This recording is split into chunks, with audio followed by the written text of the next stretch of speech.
Ready? Hello, good morning.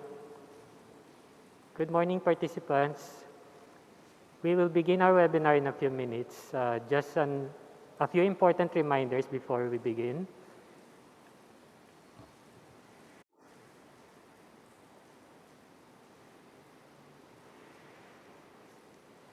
Please use your complete and legal name as your ID. Open forum will be facilitated after the presentations. You may utilize the Zoom chat box and raise hand option during this session. And for those who are tuned in our YouTube channel, please do chat your questions at the chat box.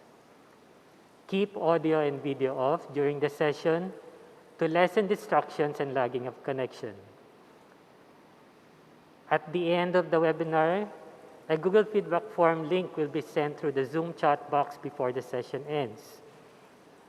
Certificate of attendance will be sent to the registered email once feedback form is submitted. Thank you.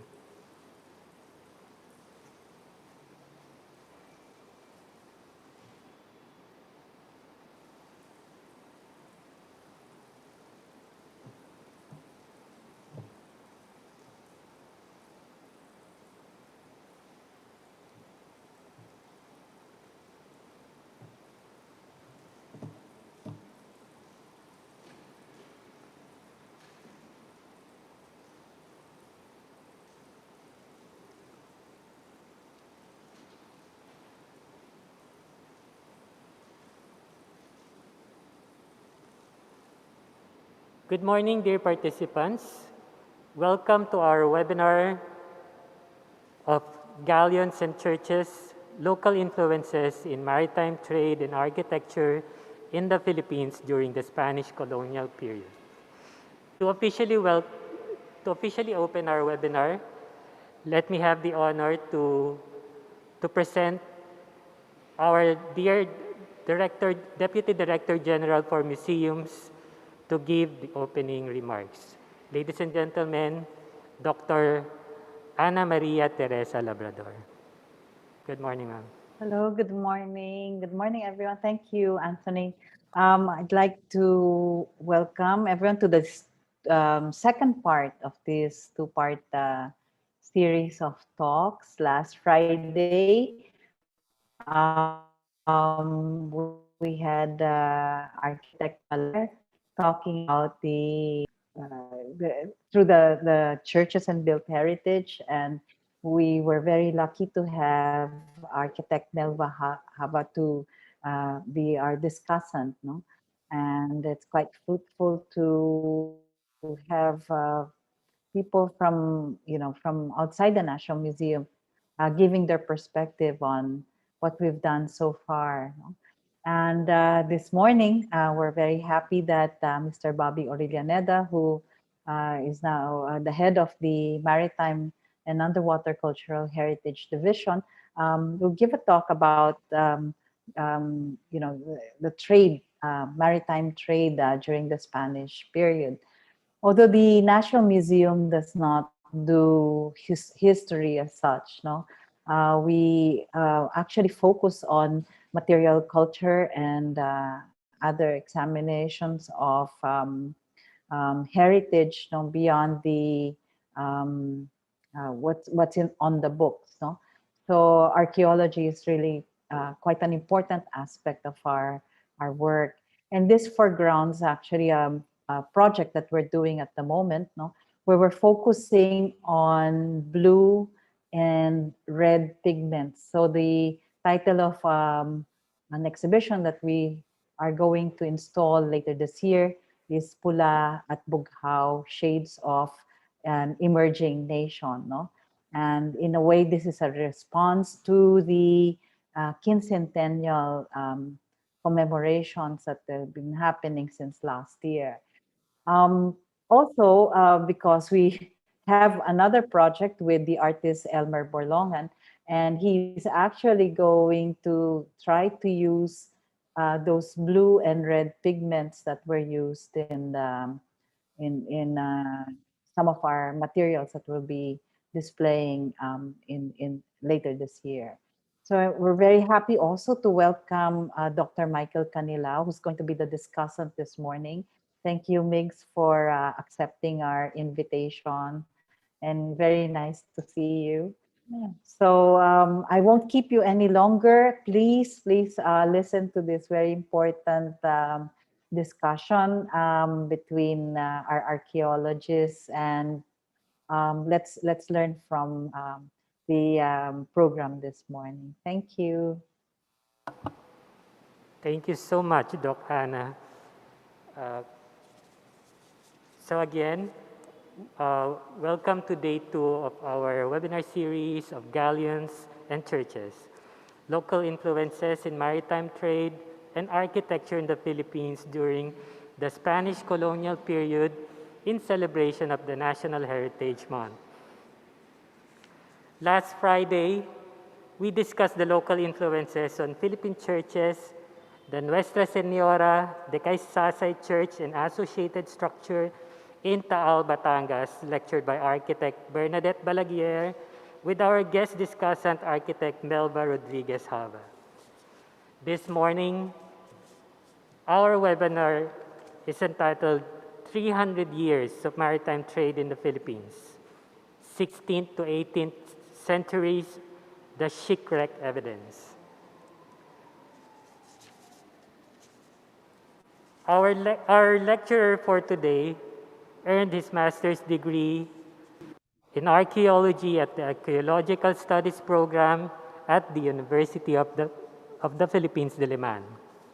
He is currently finishing his doctorate at the Oxford Center for Maritime Archaeology, involved in underwater archaeological projects since 1999.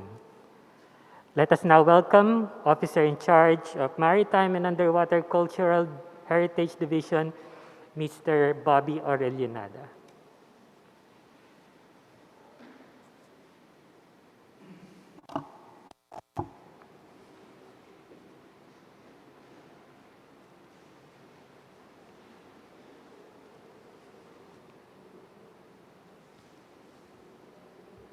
Good morning, everyone. Thank you for attending today's webinar, and thank you also to Dr. Labrador for the opening remarks.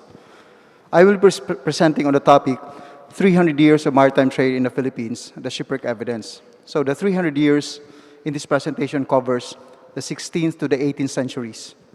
It will highlight 5 shipwrecks: the Canduli Shoal, San Isidro, San Diego, San Jose, Griffin, and Royal Captain, and its contribution to the Philippine maritime history.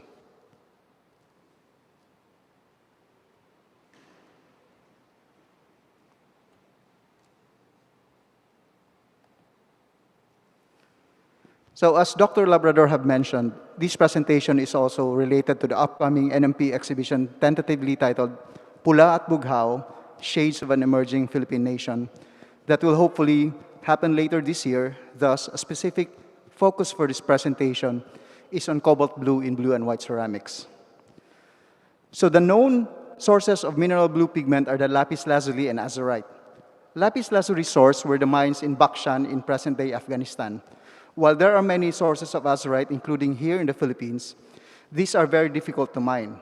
So the rarity of blue pigments from natural sources prompted the manufacture of man-made blue pigments. A breakthrough was made by the production of blue and white porcelains using cobalt blue pigment as underglaze.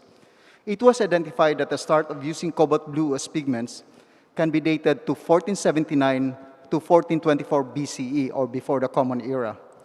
Persia, or what is known now as Iran, is a well-known source of cobalt ore, as well as in China, Iraq, and Sumatra during the medieval period.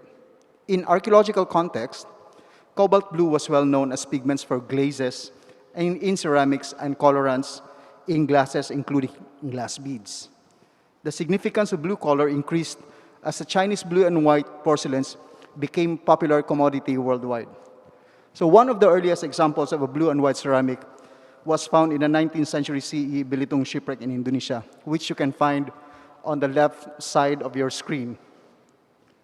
In the Philippines, the earliest shipwreck evidence of a blue and white ceramic was found in the Pandanan shipwreck. It is a deep bowl, which you can see in the center of your screen. It is a deep bowl dated during the Yuan dynasty period, which is in 1279 to 1368. So if you look at that object, you can immediately observe its very striking and bright blue color. The source of the cobalt may have been either in Iran or Afghanistan, known for its high-quality cobalt. The third photo is another blue and white dish from the Lena Shoal, which is a late 15th century shipwreck, which can be found on the right side of your screen. The blue is lighter and not as striking as from the first two examples. This is possibly because the cobalt now comes from southern China and considered of lesser quality. So due to a shortage of imported cobalt oxide during the 16th and 17th centuries, which is covered in my presentation, local cobalt pigment was sourced and mined from the eastern and southern provinces of Jiangxi, Anhui, Zhejiang, Fujian, and Guangxi. So now let me give you a very brief background, historical background before giving the shipwreck evidence. So in 1521, the Spanish Naval Expeditionary Fleet led by Ferdinand Magellan, which the portrait you can see on the left side of your screen, arrived in the Philippines and is currently being celebrated for its 500-year anniversary. Most popularly known as the quincentennial commemorations in the Philippines. So at this point, a number of themes have been presented and discussed in various fora here in the Philippines and abroad. So I will not expound more on it further, except from the maritime trade point of view.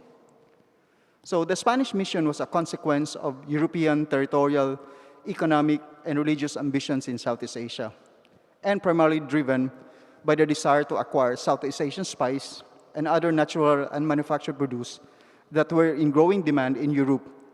And it has three objectives. First, to secure the share in the lucrative spice trade. Second, to establish direct contacts with China and Japan, which might pave way for their conversion to Christianity. And third, to Christianize the inhabitants of the archipelago. So one of the most significant events in the maritime world history was the birth of the Manila-Acapulco Galleon trade. This was a consequence of the Spanish occupation of the Philippines and was born out of the desire to transport people and merchandise between Entrepot in Asia, which is in Manila in the Philippines, and the Americas, which is in Acapulco in Mexico, and crossing the Pacific Ocean. It started in 1565 after the vessel San Pedro discovered the eastward route, or the Tornaviaje, from Manila to South America. So the Manila Galleon trade became the dominant form of maritime trade in the Philippines for 250 years, from 1565 to 1815, linking Southeast Asia to America and ultimately Europe, and basically represents the earliest form of economic globalization. So let me now give you an example of the shipwrecks that represent the maritime trade history from the 16th to the 18th centuries. The first shipwreck is the Kanduli Shoal. This shipwreck was accidentally discovered during the search for the English East Indiaman Royal Captain in 1985. So subsequent undersea investigations by the National Museum of the Philippines and worldwide first revealed shipwreck material remains dated to the 16th and 17th centuries and apparently not related to the royal captain. So you can see here on the map, it's located in the West Philippine Sea and almost belongs to the Kalayaan group of islands. And on the lower side of the slide, you can see the Royal Captain Shoal or Kanduli Shoal typology. So the site lies in a channel 45 meters deep on top of the Royal Captain Shoal, which is technically a coral atoll, not a shoal. So the shallowness of the site meant very dynamic water environment, thus no shipwreck remains were found and the artifacts were found widely scattered and embedded into the corals. The archaeological inventory included Chinese blue and white and monochrome ceramics, stoneware jars, earthenware, glass beads, bronze gongs, iron ingots, and some bone fragments that were found inside the stoneware jar. So majority of the ceramic pieces were identified as Jiangzhou wares produced by the kilns in Jiangzhou region of the Fujian province, They are also popularly known as Swata wares. The Jiangzhou ceramics are described as low quality compared with the more famous blue and white ceramics produced in Jingdezhen, which is in the Jiangxi province and considered the porcelain capital of China. So the local cobalt pigment used yields a watery blue, grayish blue, or blackish blue color. These types of wares were said to be made for Southeast Asian market and considered not of very good quality. So as you can see from the photos, the decorations are not really that elegant and fine-tuned, but they have their own beauty. So besides the Jiangzhou, we can also find porcelain ceramics from the Jingdezhen or Jiangxi in Jiangxi province, which is considered porcelain capital. So you can see the difference between the previous Jiangzhou ceramics and the Jingdezhen ceramics. The Jingdezhen ceramics are better made in terms of clay and quality, and also the cobalt used is better than the Jiangzhou, and even the decorations are considered more elegant and artistic compared to the Jiangzhou wares. So then the nature of the recovered material evidence indicates that the Kanduli vessel to be an Asian vessel despite the very meager wooden remains. The boat apparently grounded, possibly due to inclement weather, as the shoal is located in the middle of the vast stretch of sea, and the shoal may have been recorded, not being recorded in navigation maps at that period. So its small size meant it traveled short distances, possibly from Borneo to Manila, carrying trade goods in exchange for others in demand merchandise back to its home port. The investigators believe that the vessel was engaged in Southeast Asian intra-regional trade and on its way from China to Borneo when it struck the atoll during the northeast season. So you can also see in the picture other ceramics such as monochrome, celadon and white wares from Fujian province, brown wares, and also some undecorated brown wares, and the black and white there is supposedly green colored, which is a tradiscant jar, and there are also presence of bronze gongs. So next is the San Isidro. This wreck was inadvertently discovered in 1994, about 9 kilometers from the nearest shore of Barangay San Isidro in Zambales, during the course of an underwater exploration conducted by the National Museum of the Philippines and the Far Eastern Foundation for Nautical Archaeology. The object of the search actually was for this Dutch shipwreck that wrecked in 1621, if I'm not mistaken. And we have been searching for it since the 1990s, and we haven't located it at this time. So this is one of the collaterals and, in a way, an advantage of doing surveys, since you can accidentally find other shipwrecks.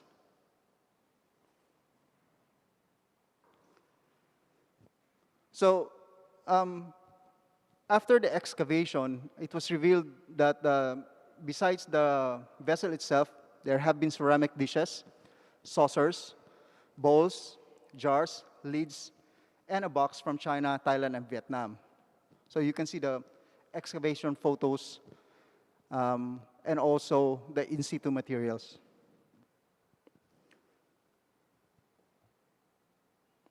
So since this is 16th century, it is also similar in terms of cargo with the Kanduli Shoal, as there are Jiangzhou wares or Swata wares produced by the Jiangzhou kilns in Fujian province.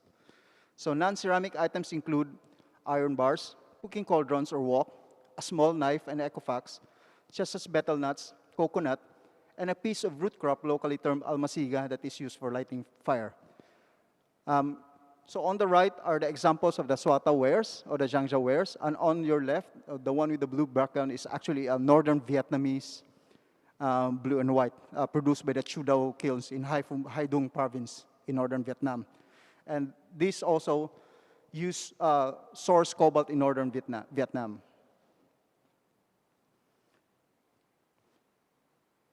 So preliminary systematic excavations revealed a small vessel, roughly 15 meters long and 6 meters wide, buried under 50 cm of sediment, including 5 cm of Mount Pinatubo ash, because this was in 1996, so just 5 years after the eruption of Mount Pinatubo.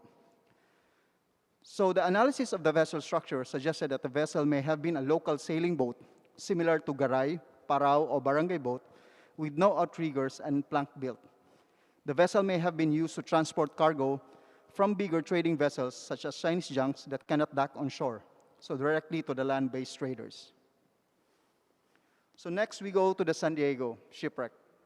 San Diego was a three-masted vessel built in Cebu in 1590 and measured about 35 to 40 meters long, 12 meters wide, and 8 meters high.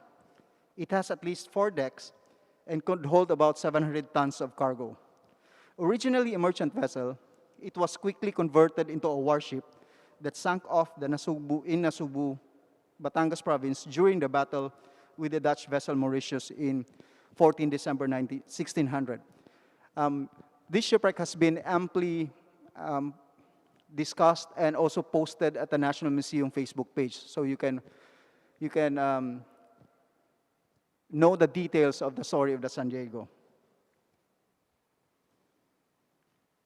So the exploration and excavation of the shipwreck from 1991 to 1993 was a seminal undertaking between the National Museum of the Philippines and the worldwide first.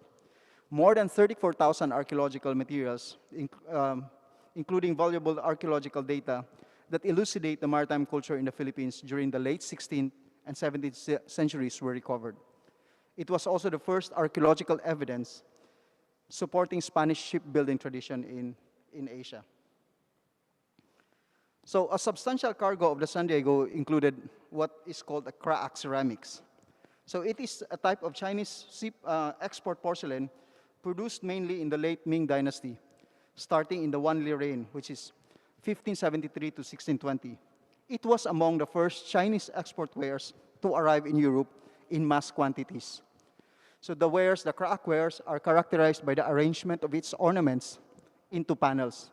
So this usually radiate to a bracketed rim. So as you can see in the photos, a lot of materials, similar materials have divided into panels with different decorations and also quite exotic shapes. Although this one is not a crack porcelain, but similar to the Zhangjiao porcelain or the Swatow porcelain. So these are very classic examples of crack dishes and very diagnostic, in which the dishes are divided into panels with different decorations. So besides the crack blue and whites, we also have a substantial number of stoneware jars. On the left upper right side of the screen are the Chinese dragon jars. On the right upper are the Chinese, what is called Chinese luted jars. On the right bottom are what are called martaban jars from Myanmar. And at the center are Spanish olive oil jars from Mexico. And at the lower left are the Thai storage jars. Besides that, there's also a lot of ceramics used for different purposes. And in this case, for use in the galley and also for pharmacy. So you can see there a combination of porcelain, stoneware, and earthenware ceramics. And for the non-ceramics, we also have metalwares here. Silver, gold, and brass coins, glasswares, religious items, and on the bottom center and right are the navigational instruments, the astrolabe, and the astronomical ring. So next is the San Jose. San Jose was the biggest Spanish galleon during its time, having a length of 60 meters. She reportedly sank during a storm off the shores on the west side of Lubang Island in Mindoro Oriental on July 3, 1694, as the vessel was on its way to Acapulco. The ship's three masts and rudder supposedly broke as the ship hit the reef, causing severe damage to its structure.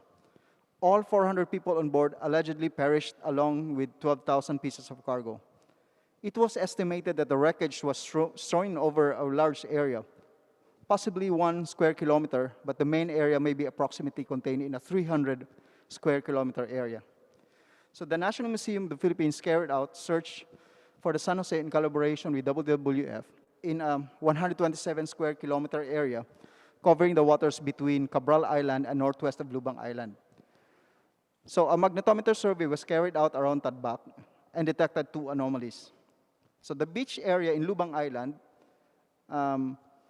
yielded almost 1,000 broken ceramics of high quality Chinese blue and white porcelains, and offshore, about 10 meters deep, there are additional broken Chinese blue and white porcelains, stoneware and earthenware fragments, also encrusted cannon balls, lead balls that are presumed to be musket ammunitions as well as other metal artifacts. So the materials for this are, the blue and white materials are considered to be Kangxi blue and whites, which are mostly cups and snuff bottles and were manufactured in Jingdezhen, Jiangxi province. The ceramics can be characterized by brilliant underglazed sapphire blue for the painting and a fine white, slightly bluish silk glaze applied to a very white body, as you can see from the example. So these are what they call the snuff bottles. Next, we proceed to the Griffin. The Griffin is a 499-ton English East Indiaman Company ship laden with tea and porcelain as the main cargoes, together with 26 cannons and 99 crew. It sank in January 20, 1761, in the shallow waters northeast of Basilan, here. According to historical sources, the vessel left England carrying packs of clothing and private trade on its way to Canton, China, where it was loaded with cargo composed mostly of tea. So on the way back to Europe, Griffin was joined by 5 other ships. On board Griffin was a famous historical figure at that time named Alexander Dalrymple, who was appointed to negotiate an agreement with the Sultan of Jolo. The agreement would allow the East India Company to freely trade and establish a trading post in Sulu. So the fleet diverted from the traditional route and sailed via the east of Palawan and Celebes Sea. However, upon arriving on a shallow area near Basilan Island, Griffin struck a rock and rapidly sank. All the sailors were saved by the other ships, but the entire cargo was lost. They then continued their plan in Jolo and founded the Freeport. So in 1986, archaeological excavations were conducted again by the National Museum and World Wide First, and it lasted for 14 months and exposed the shipwreck at a depth of approximately 15 meters. So the hull section, as you can see here, measuring 29 meters long, was discovered under 6 meters of sand. So they had really a difficult time in excavating this because the sand always fills up whenever they excavate. So they had to work very fast to expose the whole shipwreck. Thousands of artifacts were retrieved from the shipwreck that consist mostly of tea chests and porcelain wares. So during this century, tea was highly regarded in England, a luxury as well as expensive.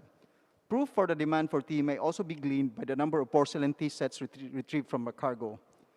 Among the other artifacts found in the wreck were iron ballasts, wooden ship riggings and crating materials, cannons, nails, tin, lead slugs, amorphous statues, wine bottles, ropes, and pottery sherds. So you can see here, which is very typical of the blue and white wares during that time, which are actually tea dining sets destined for Europe. So it's a bit different in terms of cobalt and the decoration with the preceding types of ceramics that was found in the earlier shipwrecks. So again, you can see here the very diverse and very nice assemblage of blue and white porcelain used for dining and tea, as well as other materials such as vase, and also we have here white figurines and dog and also small vases, as well as stoneware brownware jars and glass bottles.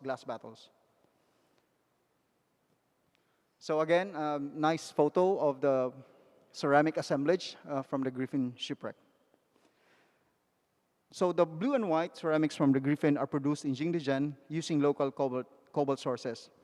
The underglazed blue was also combined with overglazed decoration in pink and yellow colors, which is more commonly known as the famille rose ceramics. So next we go to the Royal Captain. So in 1985, the National Museum and Worldwide First searched to find the remains of the East India Company ship Royal Captain. So the vessel was chartered to transport goods from Canton, China, to the free port in Balambangan Island, then to England. The English trading ship measured 43.6 meters from bow to rudder and weighed 780 tons and carried mainly silk, tea, spices, and porcelains. In December 1773, the vessel was on its way to Balambangan when it struck an uncharted reef near Palawan Island. So more than 200 years later, electronic surveys revealed a 4-pounder cannon at less than 14 meters deep and an 18th century great bow anchor at a depth of 55 meters. This confirmed the lag of the Royal Captain. However, no further evidences were found after several exploratory dives over 100 meters deep. It is only in 1989 when the team were able to retrieve some of the Royal Captain's cargo. The shipwreck lies at a depth of 300 meters. So if this is the Royal Shoal, this is the Royal Captain ship.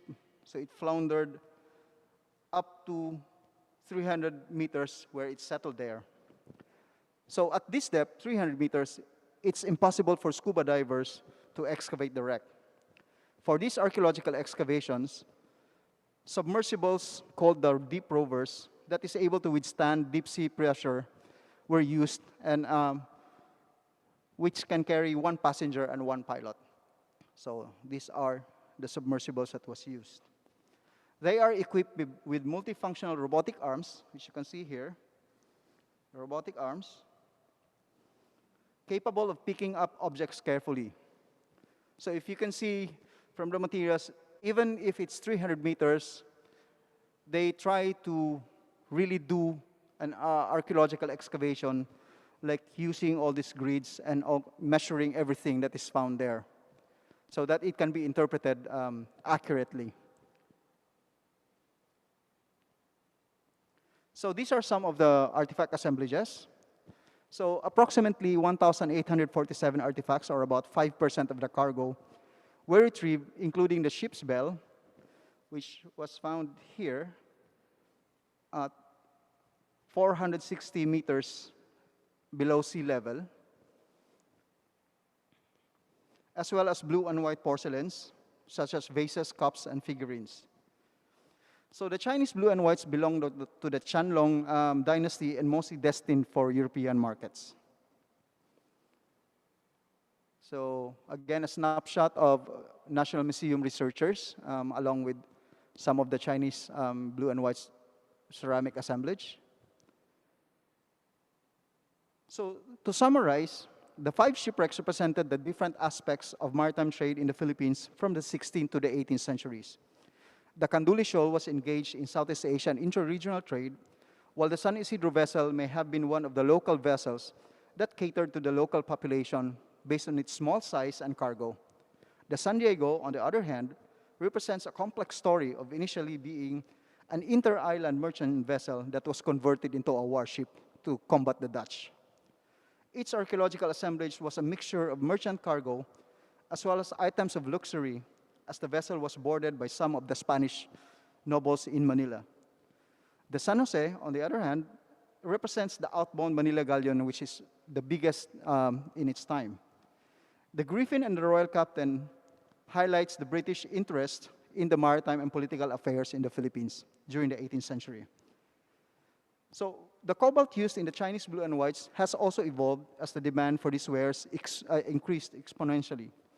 Early cobalt sources come from West Asia, but as the demand increases, coupled with the drying up of important cobalt sources, the Chinese were able to mine cobalt from different provinces in China, resulting in uneven quality of its ceramics. That's all. Thank you.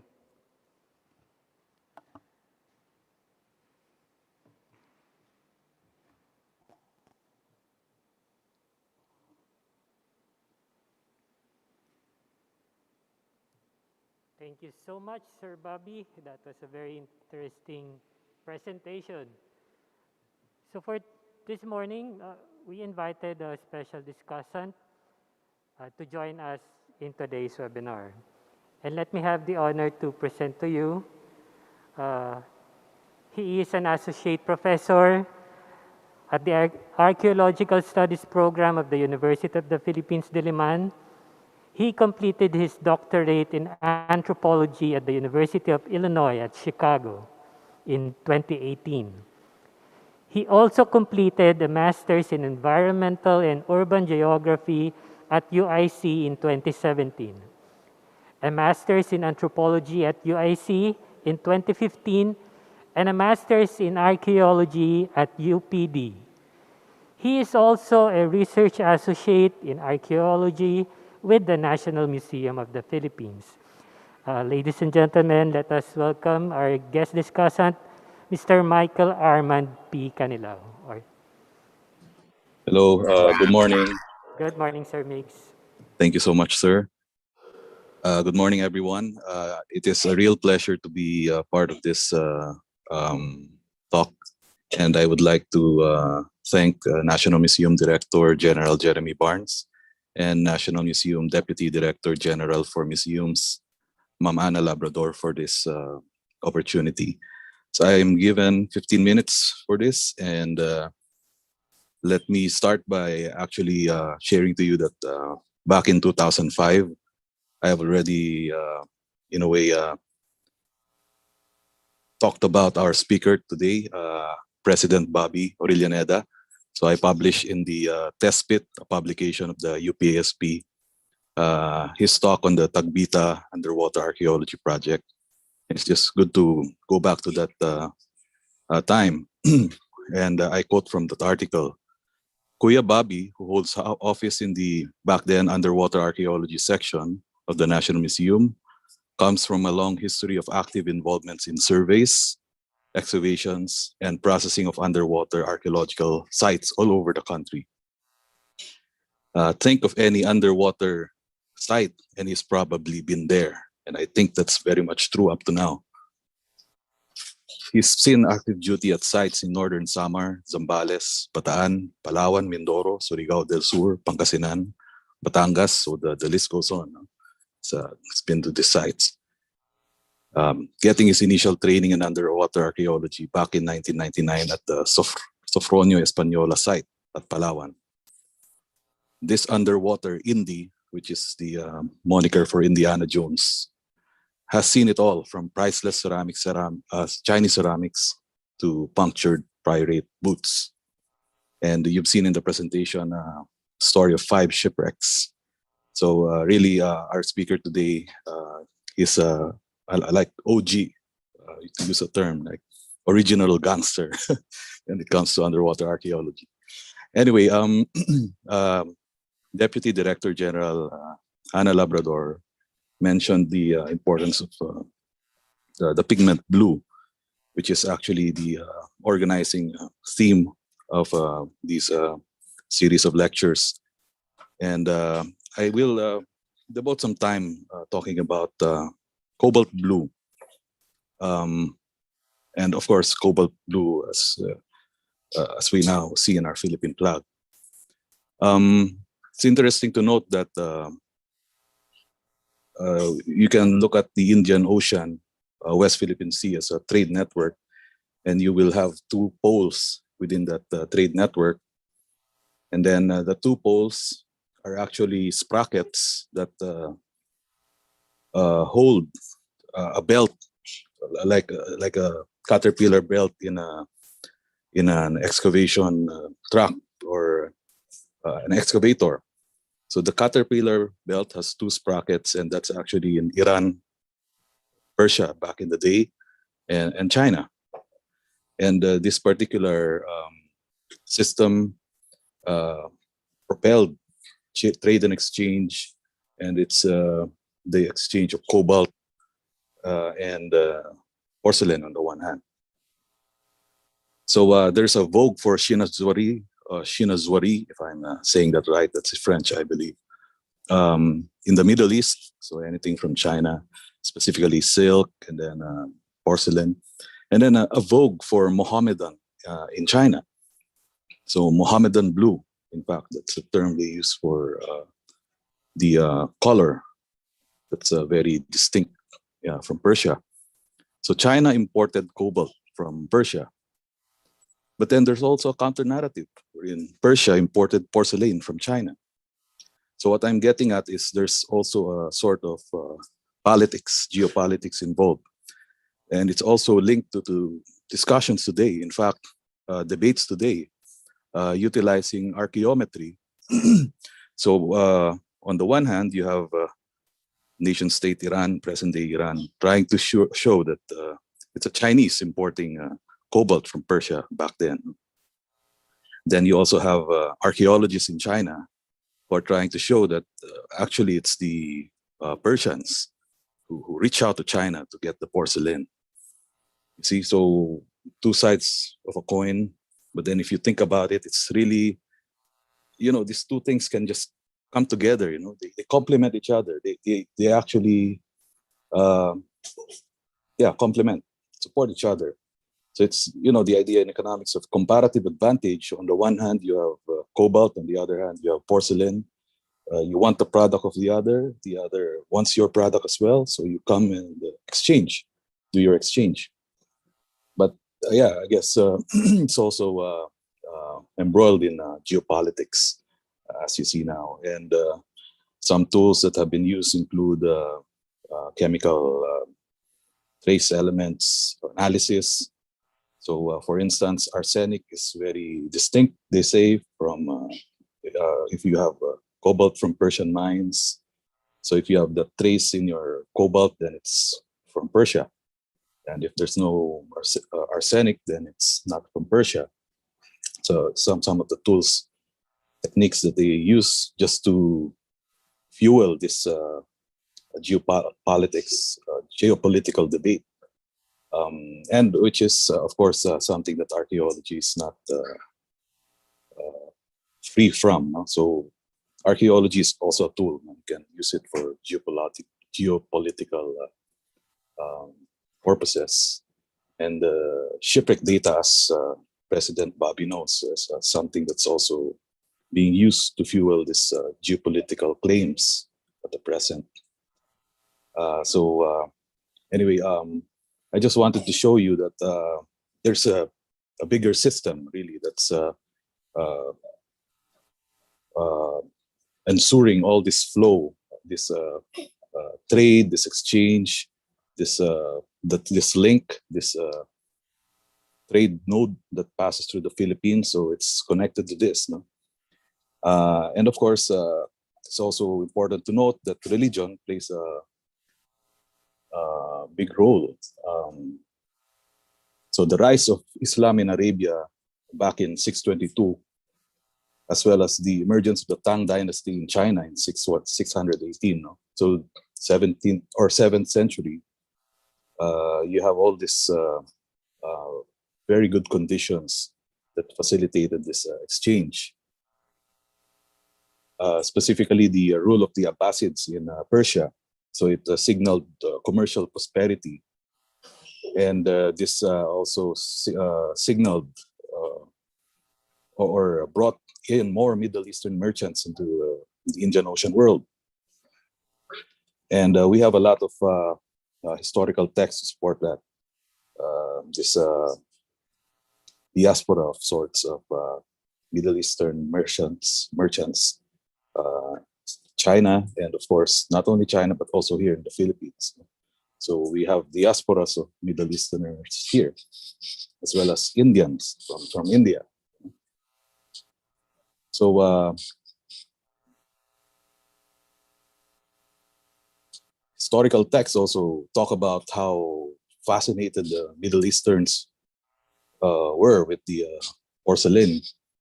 And you go to the old city of Siraf, so Persian port city of Siraf, and you walk the streets, so according to an account, and you see prosperous houses, and all these Persian elite, they have porcelain in their household being displayed.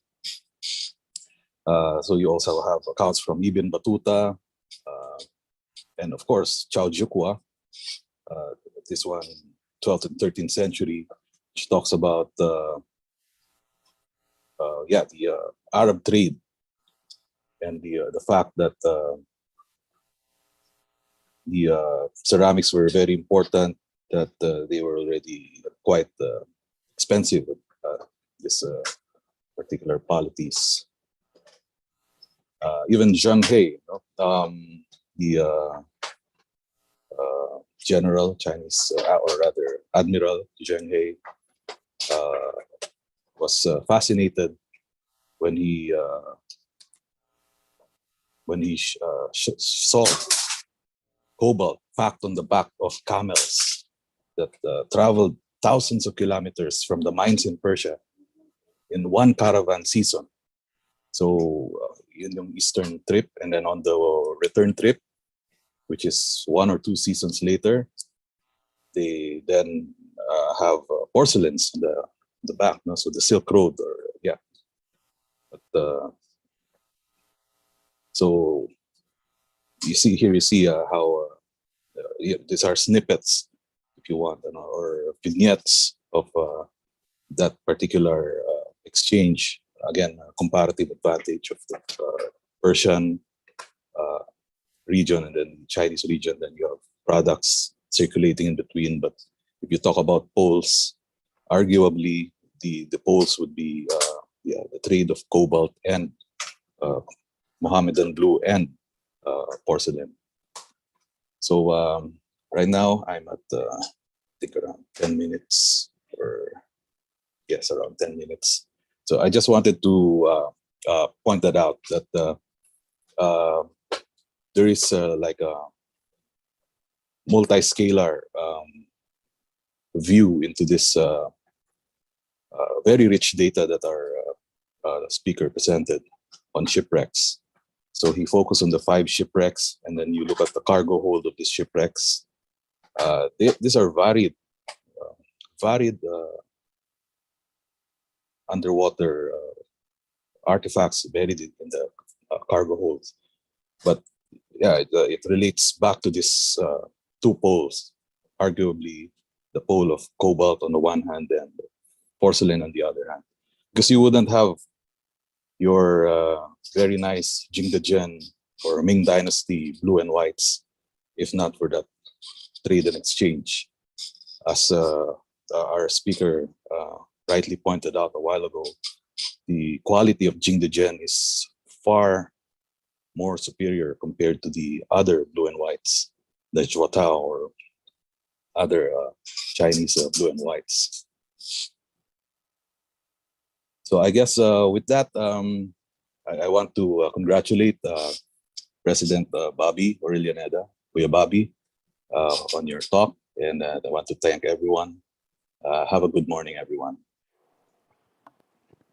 Thank you very much, Dr. Canila. Thank you. And also for elucidating the world between Persia and West Asia and China and the Philippines in between. Unfortunately, my presentation covers on the 16th to 18th centuries, in which at that time exported cobalt from West Asia has already been dried up. So most of the ceramics use local cobalt sources. But I agree, it's a very, very rich topic and for discussion regarding the exchange between West Asia and China in terms of the transport of cobalt that was very influential in making the now very famous Chinese blue and whites. And also there's also a bigger issue of geopolitics, as you've stated. It's very complex and multi-layered, and I think it's also a very good topic for future presentations. Thanks very much. Thank you. Thank you, Sirs Bobby and Sir Migs. So we will now formally open our Q&A. And we have a question here in the chat box. This one, Dan Ray. Hindi ka mabasa. There. So it's from Mr. John Paul Abellera. Sir John Paul, would you like to ask the question personally to our speakers? You may open your camera if you want. Or should I read your question? All right. Okay. So I will read the question of Sir John Paul. Most of the shipwrecks were found on the western side of the Philippines. Are there notable shipwrecks on the eastern side, or was trade with the eastern islands of present-day Indonesia, such as Moluccas, not as active as those with China and mainland Southeast Asia? Thank you very much for your very interesting question, Mr. Abeliara. I think I always see you in many webinars related to archaeology and also maritime archaeology. So thank you for the interest. As for your question, there's actually a lot of interesting shipwrecks in the eastern side of the Philippines, but mostly deals with the Manila Galleon trade. The eastern side of the Philippines, as if you see our geographical situation, is not really part of the traditional trade routes between China, mainland Southeast Asia, Indonesia, and the Middle East. But I think there are many unknown shipwrecks or trading vessels in the past that have been using that route, but we still don't know. And also considering that the water environment on the eastern side of the Philippines is quite dynamic and it's very deep waters. So there's a chance there may be a lot, but we don't know yet. So far, we have done surveys looking for the Manila Galleons in Catanduanes and also in the San Andres Island in Samar, between Samar and Leyte, which is the route when galleons go out to Acapulco. So as of now, there may be a lot of evidences in the eastern side, but we haven't found it yet. And most historical sources mention only on the western side of the Philippines.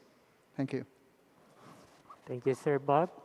I hope nasagot natin yung tanong mo, sir. Another question from Cepheus Imperial Quinones. Hi, would you like to ask your question personally to our speakers?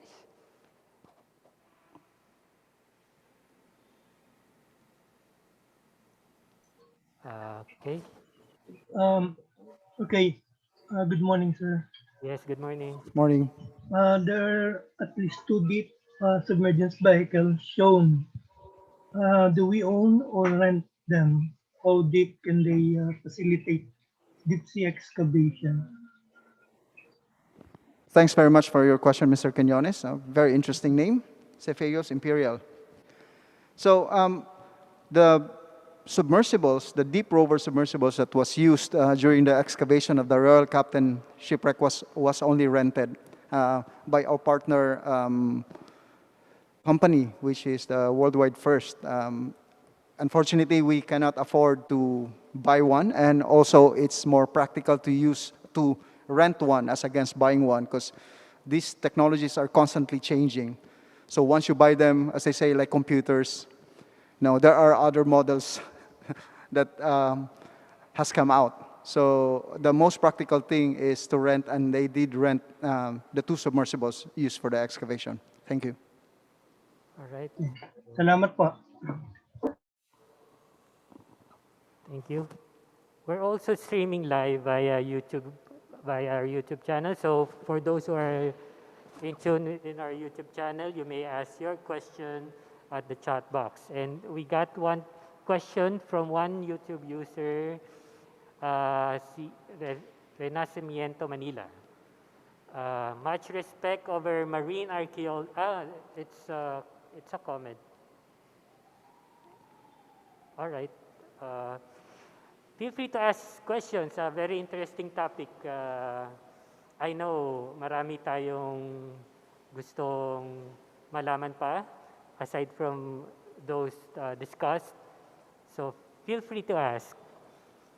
And our dear speakers, Sir Bob and Sir Migs, will be happily. I would also like to comment to YT Renacimiento Manila. Thank you very much for your appreciation for maritime archaeology. We're working hard to do excavations, explorations, as well as material analysis, so we can produce more research that can help elucidate our maritime history. Thanks very much. All right. So, any other question? Or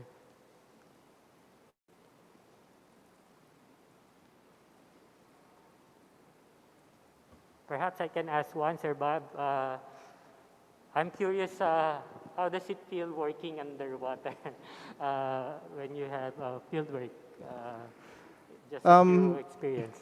Field work is a combination of excitement, challenge, and also a little bit of fear. You need to be a bit scared when you're working underwater, but at the same time, the prospect of discovering new materials under the sea, which has lain for centuries, like a number of hundreds of years, you need to conquer your fear, and you have to have this sort of bravery so that you can really work underwater. And some of them are very, very challenging conditions. Like there are sites that are very deep, very dark, and also very dynamic. So malakas yung current.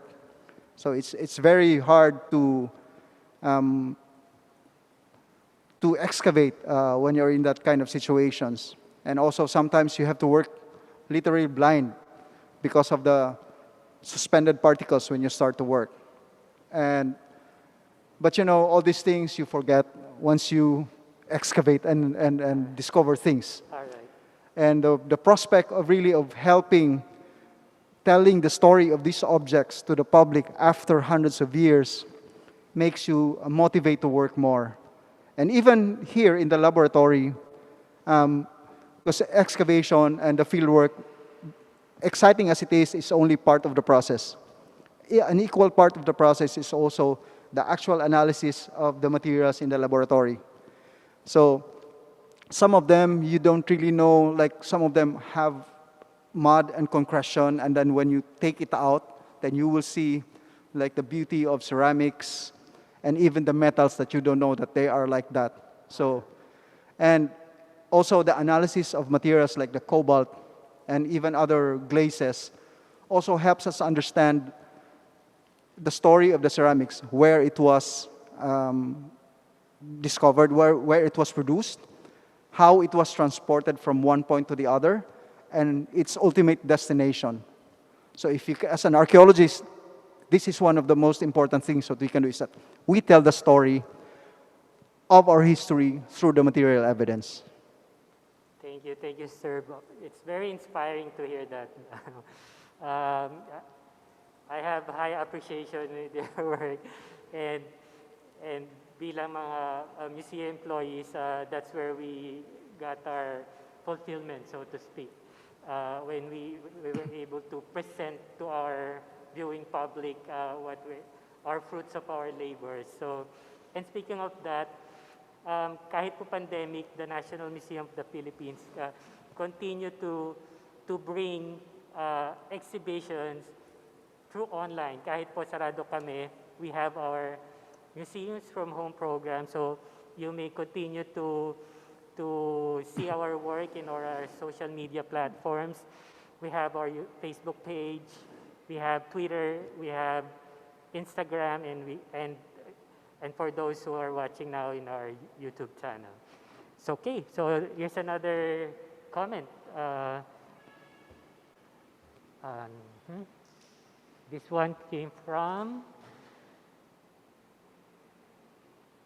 comment, the NMP must exhibit those recovered treasures to general public to generate interest in underwater archaeology and appreciate our heritage. Where do you keep those recovered materials for now? A question from Cepheus. Sir Bob? Thank you very much, Mr. Quinones. The National Museum is actually exhibiting our underwater archaeology materials or shipwreck materials at the second floor of the National Museum of Anthropology building. But since this is pandemic, so the public has not access to it. But we're constantly upgrading our exhibitions. So I think in the next few weeks or few months, we will be having a new exhibition called 300 Years of Maritime Trade, which actually this presentation is based on. And then we will be also reorganizing the San Diego Gallery into a more organized and better, better exhibition. And there will be upcoming exhibitions in the next few years in which our materials will be slowly exhibited to the public. However, at this time, as Mr. A have said, we have slowly, posted most of our materials in the Facebook page. So those recovered materials are in the custody of the National Museum of the Philippines. All right, thanks, Sir Bob. Another one from one of our participants here in Zoom. Would you like to ask your question? PHNCWC, I cannot read the name, not Takpan. From MLEB Cabrera, would you like to personally ask your question?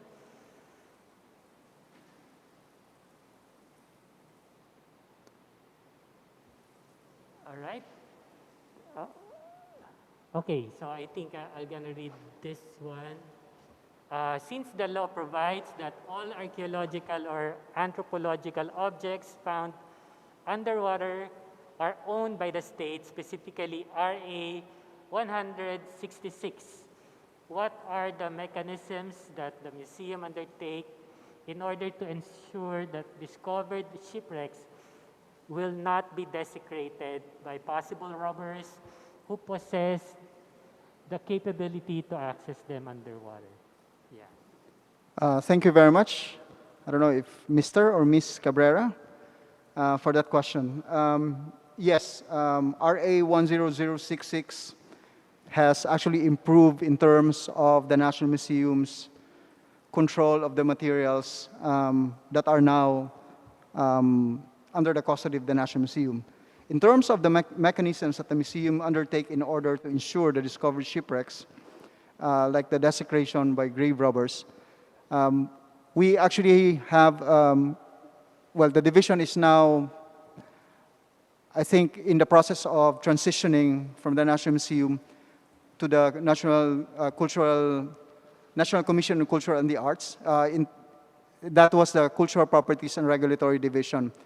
This division's tasks, among others, is to monitor if there are instances of looting within the territorial waters of the Philippines. We have been investigating some of them, and luckily enough, we haven't really seen rampant looting in terms of shipwrecks. So in a few years or so, we haven't really heard anything or any new materials from shipwrecks that are flooding our antique markets. But then again, the law should provide us with these mechanisms, and we are doing it as much as we can. But you also have to realize that the Philippines is vast geographically. So what we can do is really coordinate with the local government officials in cases of shipwreck looting so that they can report it to us, and we can report it also to the relevant authorities like the Philippine Coast Guard and Philippine Navy, that we can coordinate in putting a stop to these lootings if there are. Thank you. Thank you, Sir Bob. A question from our YouTube user, Miss Beatrice Andalon. How long does a diver work underwater? How do they hold stand? What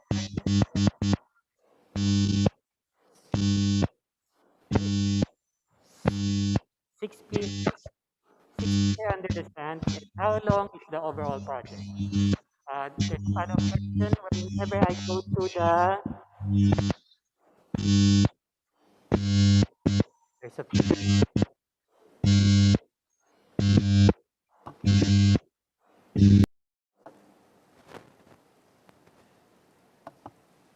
all right. We apologize for that. May I repeat reading the question? from Beatriz and Dolores, how long does a diver work underwater? How do they haul the sand, like what was mentioned, 6 meters under the sand, and how long is the overall project? Whenever I go to the National Museum and see all these clean ones on exhibits, I can only imagine how much hard work it took just for it to arrive at that beautiful and safe state. Congratulations po. And follow-up question, sorry, last question. Is there a chance that a shipwrecked galleon be recovered and displayed? Thank you for the question, Ms. Dolores. When it comes to working underwater, it's a case-to-case basis, but the general principle is the shallower the site, the longer you work. So if you do scuba diving, it's a basic principle that you have scuba tanks, you use the scuba tanks. So if it's deeper, then you consume more air, and if it's shallower, then you consume less air.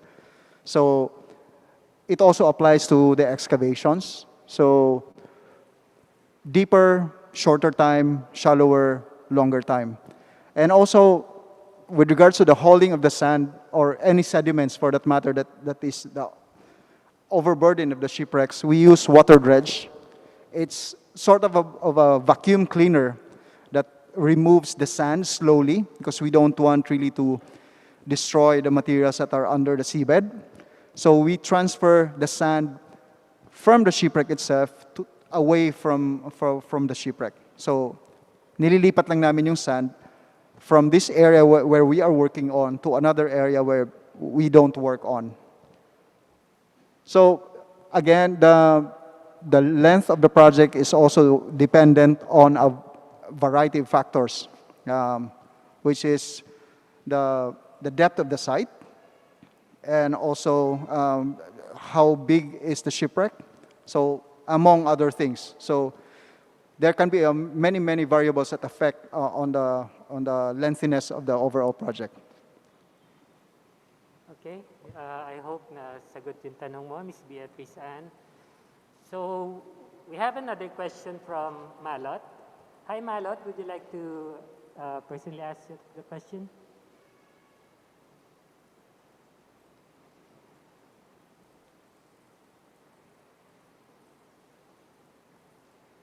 Malot?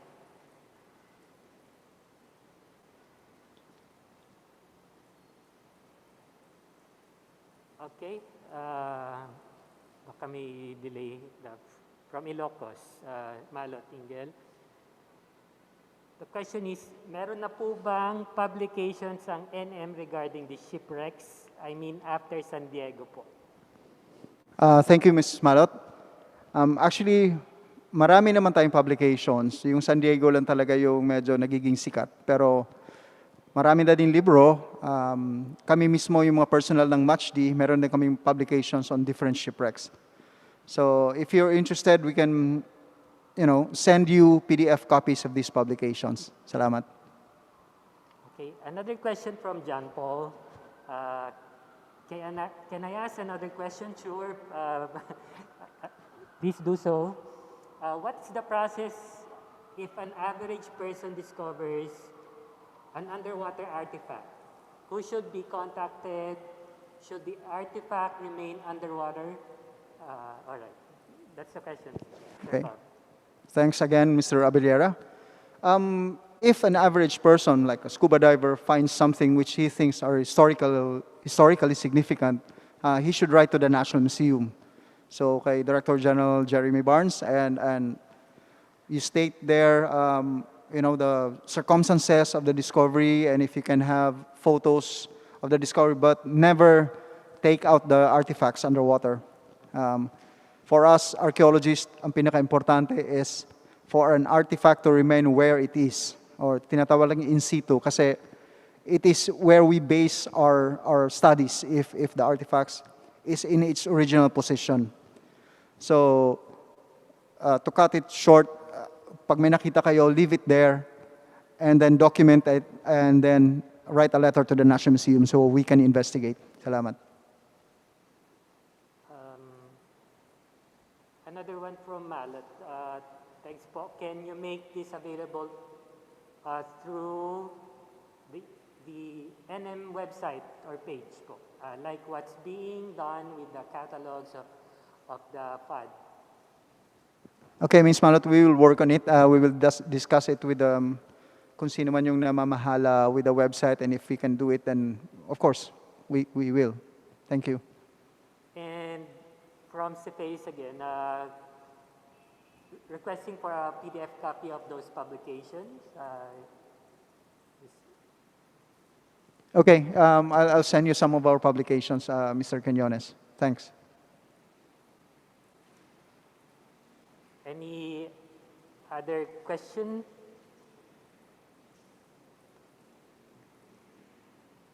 We still have a few minutes, and we can accommodate a few more questions before we officially end our open forum.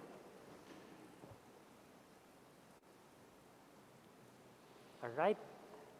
So I would like to thank you for the participants. It has been a pleasure talking to you and presenting about this topic, which is shipwreck evidence 16th to 18th centuries. And I hope you learned something from it. And if you have further questions, please email me. My email is my name, Bobby Aurelianeda, one word, @yahoo.com. Thanks. All right.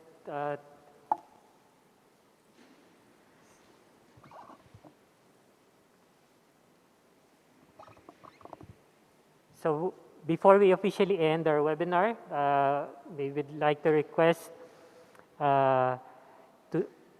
to please fill in the feedback form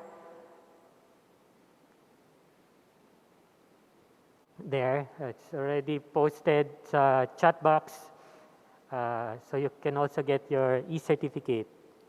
And I'd like to request everyone to please open your cameras for a photo op for all our participants for today's webinar.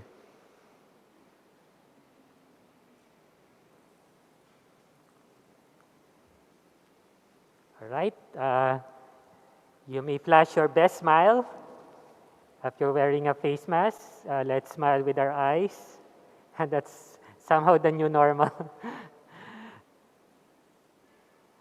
All right. Are you all ready? At the count of 3, give your best smile. All right. So, ready? We have 3, 2, 1. All right. Another page, please. Hold on. Okay. At another count of 3, 3, 2, 1. All right. Thank you very much. Okay. So, again, we would like to thank everyone, for all our participants and for all those who streamed live via YouTube. Maraming salamat po.